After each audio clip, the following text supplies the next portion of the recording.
In an age where likes, shares, and followers have become currency, Netflix's latest docuseries, Bad Influence: The Dark Side of Kidfluencing, pulls back the curtain on a disturbing digital phenomenon: children as social media celebrities. Directed by Alex Stapleton, this three-part series is an unflinching look into the lives of young influencers, with a spotlight on Piper Rockelle and her infamous squad. What starts off as a peek into kid-friendly content soon spirals into a sobering exposé of manipulation, exploitation, and blurred parental boundaries.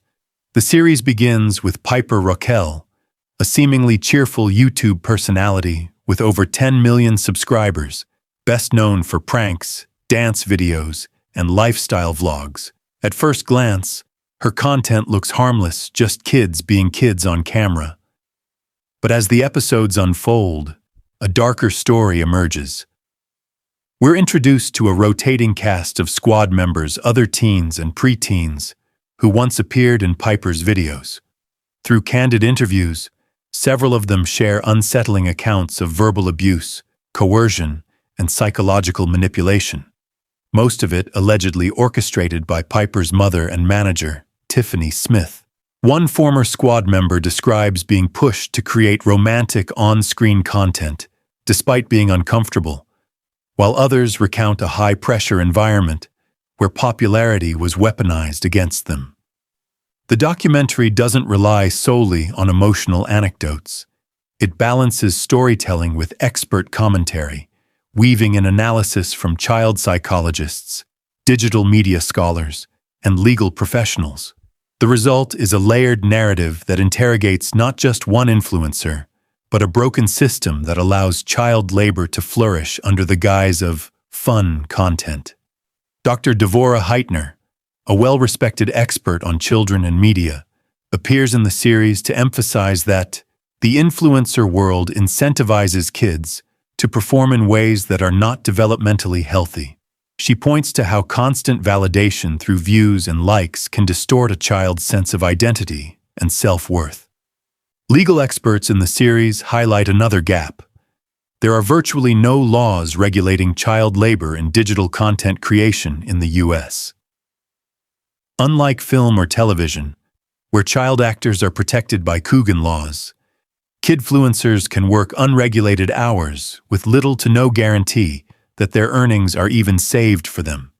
This absence of oversight becomes especially alarming when paired with parental figures who double as managers, people with both emotional and financial stakes in a child's content career.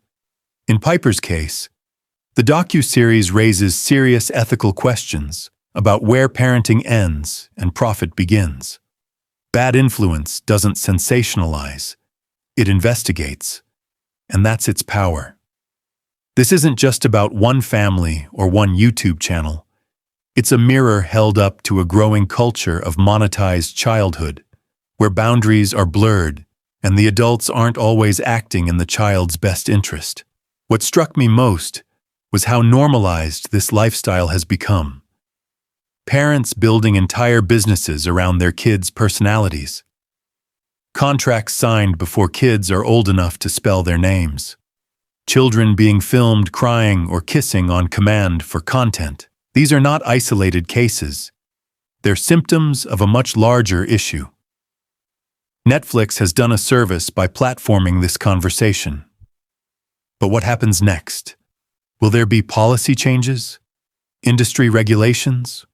Or will this docuseries simply become another viral talking point, forgotten once the next influencer scandal breaks? Conclusion. Bad Influence: The Dark Side of Kidfluencing is more than a documentary, it's a cultural critique. It challenges viewers to rethink how we consume kid content and urges policymakers to catch up with a rapidly evolving digital economy. For parents, creators, and viewers alike, it's essential viewing. Rating: 5/5. A gripping, disturbing, and necessary deep dive into the consequences of putting childhood online for profit.